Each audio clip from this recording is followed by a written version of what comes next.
الشيطان الرجيم بسم الله الرحمن الرحيم الموت يأتي بغتة مرګ ناڅاپي راتلونکی دی.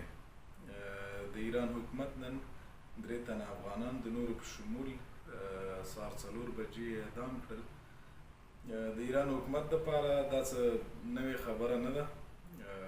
د تاریخ په اوږدو کې هغوی ډېر اعدامونه کړي دي او هغوی یو تاریخي مخینه هم لري په دې کې. دغه 3 تنه بندیان نن 4 بجې اعدام شو او د دې اعدام یو نفر سره د هغوی کورنۍ غړي غږېدلي دي، بوږنوونکي ده. نو دا خبره مې تاسو سره هم شریکول غوښتل. راځئ چې په ګډه یې سره ووایو. ګرانه ستا تر خولې دې وګرځم، زه څه وکړم زما وروره، زه څه وکړم وروره؟ وایي که مور دې خدای پاک دې آخرت رسوي بس. الله دې د آخرت خو ما ویل زما هغه حضرت موسی پیغمبر سي، الله حضرت عیسی نبي باچا سي، زما وروره الله زه دې څنګه پرېښولم وروره، الله زه څنګه به که ما ته خبرې وکړه زما خبرې راته وکړه. خدای مهربانه دې مور الله تعالی دې آخرت رسوي. دا دنیا خو بیا هغه تېرې د مرګ هم وخت دی، که نه دی که سبا یې راځي. څوک په ټکر کې مري، څوک په مریضېږي مري، څوک دغه دار باندې مړ کېږي. بس الله تعالی مرګ وخت دی مور الله تعالی دې راسره راضي اوسي. دعا دې راته کوي خپل حق خپلوئ، ټول غریبان دوستان ته ووایئ خپل حق راته خپل کړئ، بخښه کوئ مور ورته ډېره ډېره بخښه درڅه غواړم. څوک مې ازار کړي په چا پسې مې غیبت کړی مور، چا زړه مې ازار کړی دی مور ورته ډېره بخښه درڅه غواړم. د تېر د امان الله او مهرانو دې ته ووایم مور ورته ډېره بخښه درڅه غواړم. د خپل حق وبخښئ، که د زما یادو ته خدای پاک مسؤله کړي، وس ورکړي، خدای دې کړي ګدر نه کړي، خو ته حق را وبخښئ. ډېره ډېره بخښه درڅه غواړم ورته. الله د دوی د خوا خو هېڅوک نشته، مور یې ناسته ده، زما هغه مور یې ناسته ده، د وروڼو د خوا یو نه دی دلته ناست زما نه پسه. خپل حق مې را وبخښئ مور ورته. اوس خو هغه د کار تر کار تېر دي، اوس ولاړې خبر الله زه دې پرېښولم زما هغه ستا په عیال زه څه وکړم زما چې څه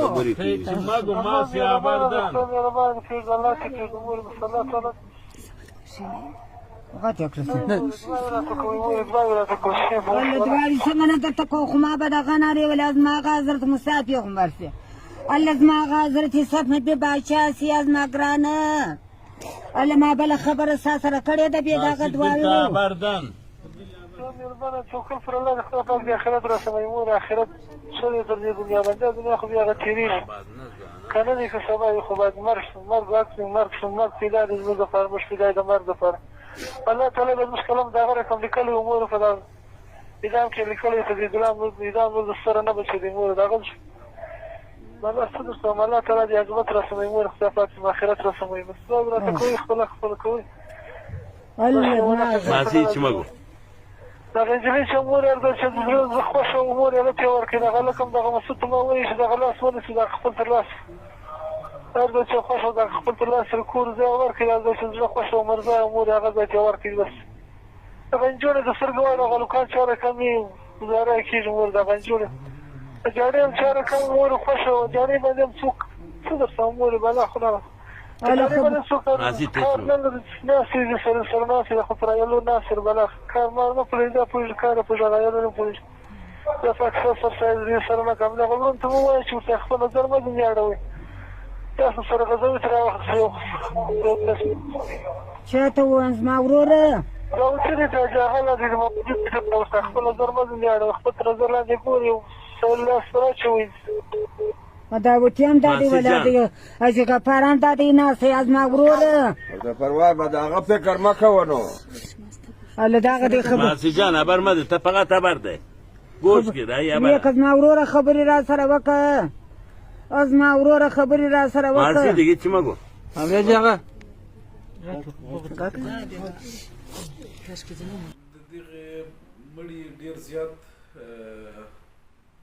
بوږنوونکي خبرې کړي دي، څو پیغامونه هم پکې شته دی. صله رحمي مهمه ده، موږ او تاسو باید یو بل باندې رحم وکړو. همدا اوس کېدای شي موږ تاسو ته مرګ راشي، نو په همدغه حالت کې موږ او تاسو ته پکار ده چې هغه زړې صحابه له خلکو بخښه وغواړو، د نوو دپاره محتاط اوسېږو تر څو مونږ نور په ګناه باندې مرتکب نه شو او له ګناه ځان وساتو، له بد اخلاقیو ځان وساتو، له بدبینیو ځان وساتو، له غیبت ځان وساتو، د یو ښه انسان او مسلمان په حیث باندې ژوند وکړو تر څو زموږ د دغه ژوند چې دغه څو لحظې یا څو ورځې یا څو کاله دی دا په مونږ او تاسو باندې ښه تیر شي او زموږ او ستاسو د دغه وخت نه چې دا مونږ او تاسو ته یو چانس راکړل شوی دی د دغه چانس له برکته نورو ته ګټه ورسوو. الله مو مل شه.